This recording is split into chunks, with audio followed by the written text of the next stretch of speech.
we've had a lot of motovloggers and influencers get killed on motorcycles recently. I've done videos on it. People are dying every day in motorcycle crashes. Motorcycles are getting demonized as being one of the most dangerous vehicles on the road. You know, and for those of you that had a family member or a loved one, a friend that got killed on a motorcycle, it could be devastating. I know, man. But you may be wondering, how do you deal with a motorcycle death? Do we just write off the motorcycles and say they're dangerous? Don't ride them anymore, and that's going to help you stay safer out here? Or do you deal with it in another way? In this video, I'm going to tell you how to deal with a motorcycle death the right way. Let's go for a ride. Subscribe today. You know, I'm at the cemetery here. I like going to cemeteries, guys, because it makes me appreciate life. Some of these stones have a story to tell. And I love the really old cemeteries. A lot of these people are forgotten. You know, family members died out, or people just don't care anymore. Nobody comes, and it's just a barren stone. And you only have people like me that appreciate these old cemeteries and all the cemeteries. And I even take flowers out of the trash cans that people throw away, and I put them on the forgotten graves. Now, I've come across headstones of bikers that have gotten killed, and they show a motorcycle on the stone and everything. And I think that's really cool that a family member, you know, took the time and money to dedicate their stone as showing their love of motorcycles, to put that Harley Davidson or whatever type of motorcycle on the stone. Because most families don't do that. You know, most people, the first thing they do is they're going to demonize motorcycles for being dangerous because it killed their son, it took their friend, their loved one, and they hate them now. There's a friend of our family that got killed really young on a motorcycle, and his mom goes around telling people how horrible motorcycles are and how dangerous they are and how it took her son's life. And now, I believe it was her only son, I don't know, but obviously it's devastating if you lose your son, daughter, or, you know, family member. But honestly, that is not the way to go about it, guys, is to demonize the bike. If a car hits your son or daughter, would you go around and saying cars are so horrible that the car ran into your son and killed your son, and now you're going around? People would think you're crazy if you went around telling people that cars are dangerous and you're going to die if you drive a car or something. Yeah, I mean, come on, nobody does that. But with motorcycles, most people do that, especially if they experience a death of a loved one. They hate motorcycles, and they go around spreading this horrible lie to everybody that motorcycles are so deadly and dangerous. But it's not the motorcycle, it's the biker, man. A motorcyclist has died after a late-night crash on Briley Parkway in West Nashville. And Metro Police say 30-year-old Nicholas Anderson was riding northbound around 11 Friday night when he lost control on a curve on Briley, and the motorcycle slid off the road into a ditch. Now, Anderson was taken to Vanderbilt University Medical Center, where he died shortly after. Investigators believe excessive speed contributed to the crash. When are we going to realize this? It's the biker, not the this is just a tool here. This is just we control it, man. We're in control of this bike. This bike doesn't have a mind of its own. It's not AI. It's not riding for it. Maybe in the future they'll have AI bikes, but who would want to ride it? The main reason to ride a motorcycle is for the freedom. I don't even like rider aids on mine, man. That's why I got this MT-07. I'm going to get out here, and I'm going to tell you how to deal with this if you have a death in the family or friend, because we've dealt with, our family has dealt with it. And before I get out here on the filthy streets downtown Cleveland here and ride, and I'm going to tell you, make sure you're wearing the gear to stay safe. That's the number one step you could take if you're going to ride. Make sure you're wearing all the gear. I got links to all of my amazing, awesome gear I've had for years, like my ultra lightweight carbon fiber helmet that comes with an automatic tint shield, my airbag vest to help keep you safe, jacket with CE armor, gloves, pants, boots. Links to all my gears in the description and comment section of this video. But I'm going to tell you this, man. You know, when I found out my cousin's best friend got killed on a Suzuki Gixxer, I think it was a 600 or 1,000. I don't know which one. But he was speeding on it. I don't believe he wasn't wearing gear. And I believe he went head first into a tree or a pole or something like that, and he died instantly. Very devastating. He was like my cousin's best friend.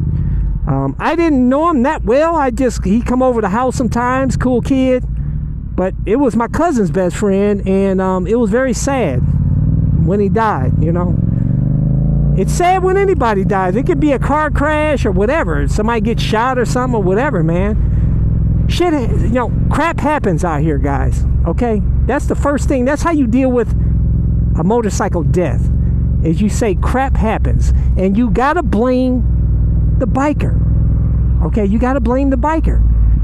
If it's the biker's, it's usually the biker's fault. Like in his case, he's speeding without gear, lost control, and went into a tree. It's his fault. Case closed. It's not the motorcycle.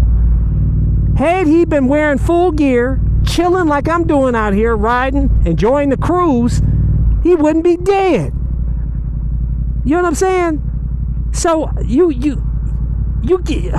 it's not the motorcycle's fault in any way, shape, or form in that case. It's never the motorcycle's fault, man. Ever. You know, the worst thing in the world is I hate to see when a motorcycle rider crashes, gets hurt bad, and then he sells his motorcycle and he goes around and tells people how dangerous they are. To me, those are the worst types of people, to me. The worst types. The former bikers demonizing motorcycles are worse than even parents that demonize motorcycles that took they believe that took their kids' life, their child's life. And it's sad to see. Kudos to you family members out there that dedicate and show your family member or child or whatever friends love and passion for motorcycles on their stone, and recognize that that was their true love and passion in life, like it is mine, and that it was not the motorcycle's fault, that sometimes crap happens in life. My brother, he died of a brain aneurysm at 30 years old. He was the craziest squid motorcycle rider out here on the streets, 100-mile-per-hour wheelies with his girl in the back, no gear a lot of times. He crashed with no gear, speeding on the highway, and he walked away with no problems. He was the luckiest dude on a motorcycle, man. But you know, he just, crap happened to him, and he was laying in bed sleep, and he had a brain aneurysm and died, man, at 30 years old. That's just life. Tomorrow ain't promised to none of us, man. You know, there's many people that have crashed multiple times on motorcycles, horrific crashes, and survived because it wasn't their time to go. Went down on my bike like 176. I broke 9 bones. Then my handlebars started going crazy. Back end was going nuts, and I was thinking that I had a few seconds if it straightened out. It was me from last year. Oh man. Skin, broken rib. There's a skin, man. You know, get a few little.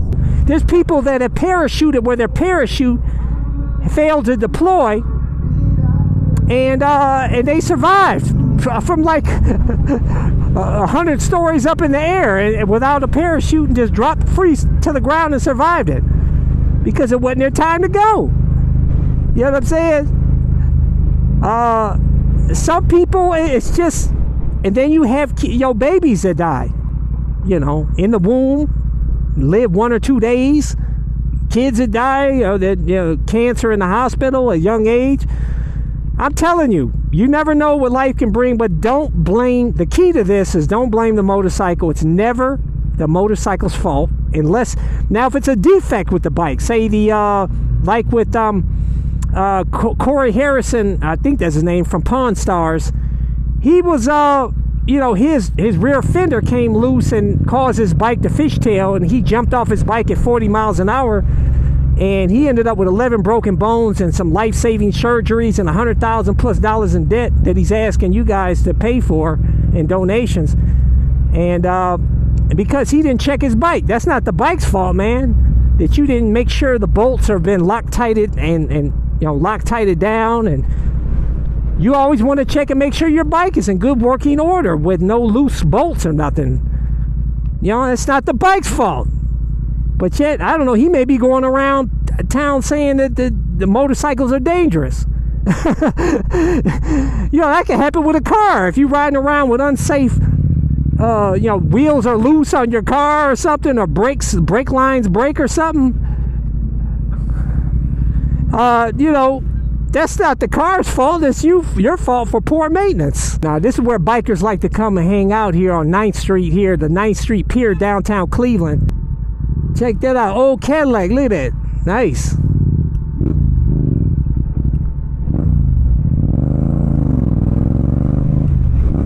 Yeah, baby. Love that MT-07 sounding up proper.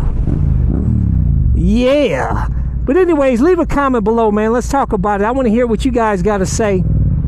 Appreciate all you guys. I hope you guys all stay safe. Wear all the gear all the time. All right? And ride defensively. And stay safe out here on the street. And if you get hurt riding, don't blame it on the motorcycle, baby. But hit the subscribe button. Hit thumbs up if you like this video. Hit the little bell symbol so you get notified when my new videos release. But I release new videos every Sunday, Tuesday, and Thursday at 11:30 a.m. Eastern Standard Time. Until next time, catch you guys later. Deuces.